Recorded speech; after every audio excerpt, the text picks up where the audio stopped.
నమస్తే, welcome to our channel. నేను సిరి.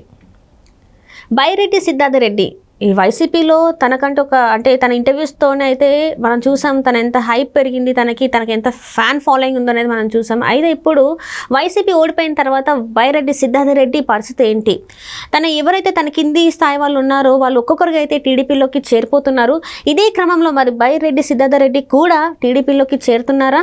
So ఈ అంశాన్ని మనకి వివరించడానికి మనతో పాటు ఉన్నారు ప్రముఖ సీనియర్ జర్నలిస్ట్ డాక్టర్ దుర్గవడ్లమణి గారు.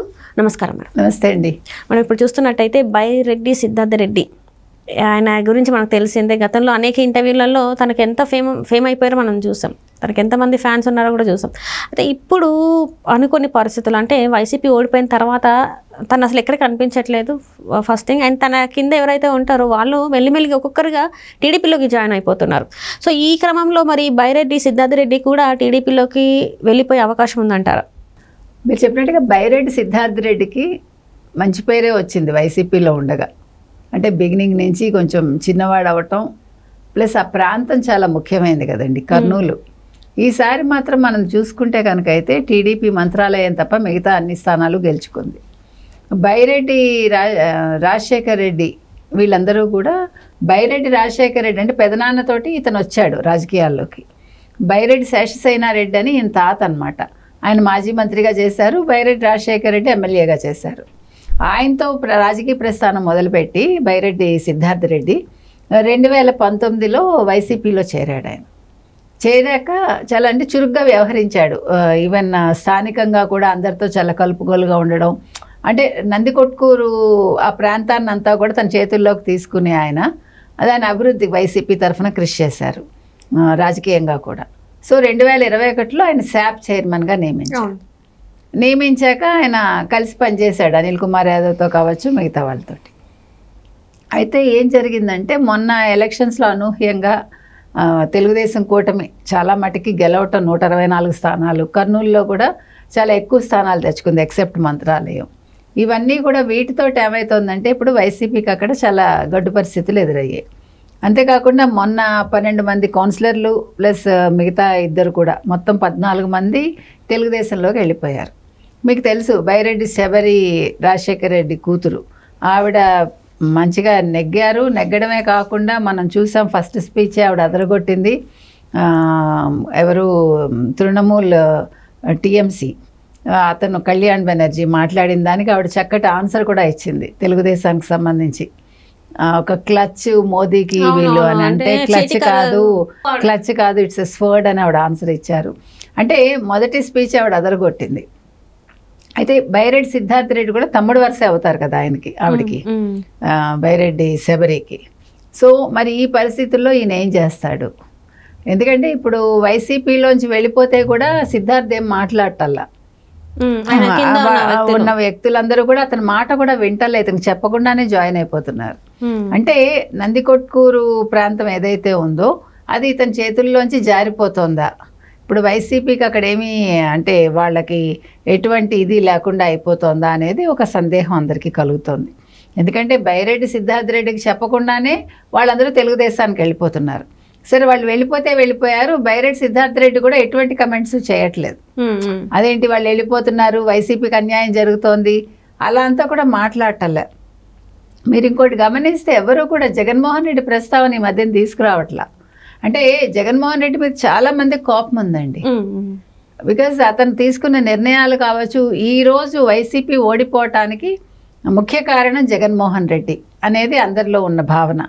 జగన్మోహన్ రెడ్డిని ఎంత ద్వేషిస్తున్నారో అదేవిధంగా సజ్జల రామకృష్ణారెడ్డిని కావచ్చు, ధనంజయ రెడ్డిని కావచ్చు, అంతకుముందు విజయసాయి రెడ్డి కావచ్చు, వీళ్ళందరి మీద కూడా ప్రజల కోపం ఉంది. ప్రజలంటే ఎస్పెషల్లీ వైసీపీకి చెందిన నాయకులు ఎవరైతే ఓడిపోయారో, ఎవరైతే ఈరోజు నియోజకవర్గాల్లో ఇబ్బందులు ఎదుర్కొంటున్నారో వాళ్ళందరిలో కూడా ఒక నెగిటివ్ ఫీలింగ్ వస్తుంది.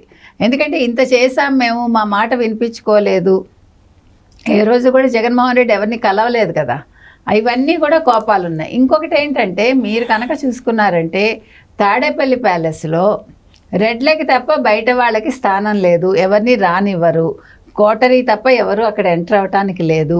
ఆయన పేదవాళ్ళు లేకపోతే పేదవాళ్ళ పక్షపాతిని, పేదలకి పెత్తందారులకి ఇది యుద్ధం అన్నాడు తప్ప అసలు పేదల్ని ఏ రోజు దగ్గరికి తీయలేదు అని. అంటే వీళ్ళ పార్టీ పరంగా ఎలా ఉంటున్నారో మనం చెప్తున్నాం.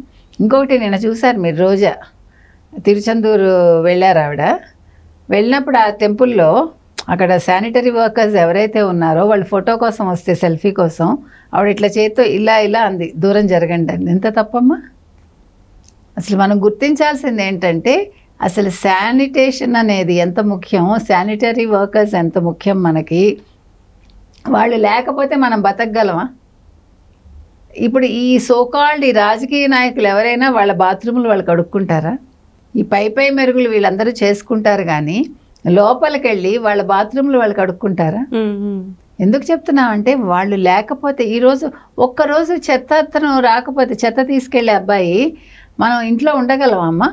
అంటే మన చెత్తని వాళ్ళు భరిస్తున్నారు కానీ వాళ్ళని మనం భరించలేకపోతున్నాం. ఎంత తప్పని నిల్చోటానికి కూడా అర్హులు కాదా వాళ్ళు? మనమే ఆలోచిస్తున్నాం ఫస్ట్. అది ఎంత తప్పు అంటున్నా, అర్హులు కాదా వాళ్ళు? నువ్వు ఆలోచిస్తావా? నువ్వు మళ్ళీ ఒక రాజకీయ నాయకురాలువా? మళ్ళీ జగన్మోహన్ రెడ్డి పేదల మనిషి అని నువ్వు కూడా చెప్తావా? ఎందుకు చెప్తున్నావంటే అంటే ముఖ్యమంత్రిగా పనిచేసిన జగన్మోహన్ రెడ్డి యాటిట్యూడ్ ఇప్పటికి కూడా ఎలా ఉందో వీళ్ళందరి యాటిట్యూడ్స్ అలాగే ఉన్నాయి. ఇది వైసీపీకి ఉండే అంటే ఈ సంస్కారం వాళ్ళకు ఉందన్నమాట. ఇటువంటి కుసంస్కారం అంటుంది దీన్ని. సో ఇప్పుడు బైరెడ్డి ఇతను సిద్ధార్థ్ రెడ్డి ఎవరైతే ఉన్నారో ఇప్పుడు అతను కూడా ఆలోచించుకుంటున్నాడు, తప్పకుండా ఆలోచిస్తాడు. ఫ్యూచర్, రాజకీయ ఫ్యూచర్ ఏంటి, నాకు నా భవిష్యత్తు ఏంటని. ఇక్కడ రోజా ప్రస్తావన ఎందుకు తెచ్చామంటే అంటే నిన్న జరిగిన ప్రస్తావన ఎలాగా తెచ్చాము, ఇంకో రకంగా ఇతను శాప్ చైర్మన్గా ఉండగా ఆడుదాం ఆంధ్ర అని ఒక కార్యక్రమం చేశారు వీళ్ళు. 100 కోట్లకి అది ఆ ప్రోగ్రాము. జగన్మోహన్ రెడ్డిని పెట్టుకుని వీళ్ళు ఆడదామని మనం చూసాము. ఆ జోక్స్ కూడా అందులో జగన్మోహన్ రెడ్డి ఎట్లా కొట్టలేకపోతాడు బ్యాటింగ్ అవంతా కూడా. అంటే బిఫోర్ ఎలక్షనే అతను బ్యాటింగ్ చేయలేడు అనేది ప్రూవ్ అయింది. అంటే he will not win the election అని, అంటే ఆ రకంగా ఆపాదించుకుంటే.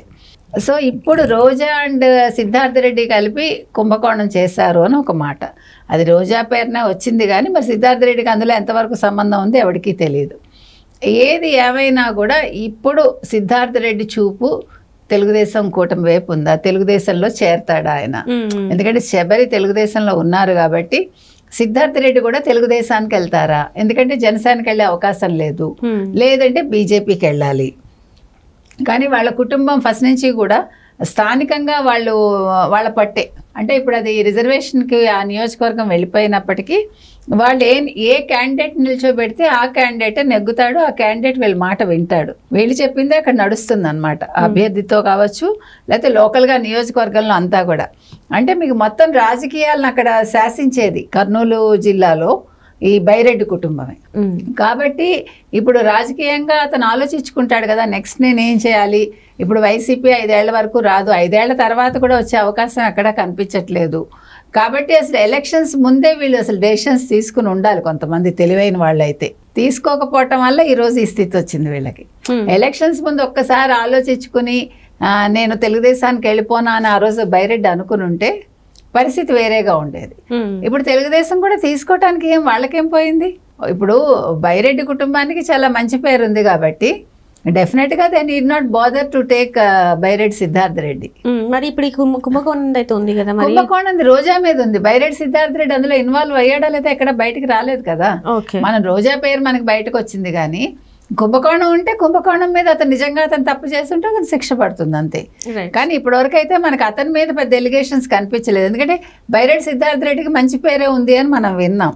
అది స్థానికంగా కావచ్చు, ప్రజల్లో కావచ్చు. మీరు చెప్పినట్టుగా అతని ప్రోగ్రామ్స్ చూస్తే, అతని ఇంటర్వ్యూస్, అతనికి ఒక మంచి గుర్తింపు ఉంది, ఫ్యాన్ ఫాలోయింగ్ కూడా ఉంది. కాబట్టి అతను తెలుగుదేశానికి వస్తే తెలుగుదేశానికి వచ్చే నష్టం ఏమీ లేదు. ఎట్ ద సేమ్ టైం అతనికే ప్లస్ అవుతుంది. Right, thank you so much. Thank you.